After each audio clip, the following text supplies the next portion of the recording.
The Meghalaya Rollerball Association on Sunday concluded the 4th Senior Rollerball Federation Cup at St. Anthony's High Secondary School, Shillong.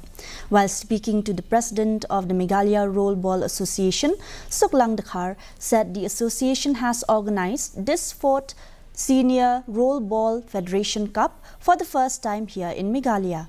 He also said that since the time that he studied in Pune, he used to play this game and he has also represented Maharashtra.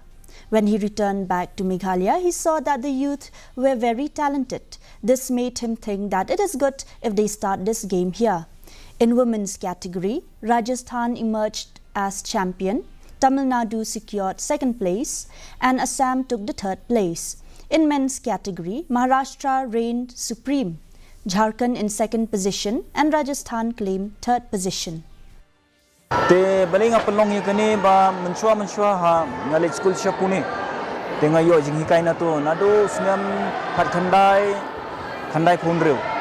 Te ngasi lekai yakani ka game hadena ta pada te ngasi represent naga Maharashtra state.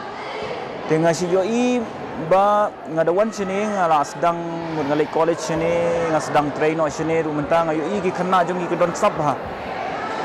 Te ngaperkhat ba baling ngam start yakani kani ka game namar ki khanna sini kisong tanat haban lekai ka ball. Te kani ru kalong combination jong ka ball bat ka skates.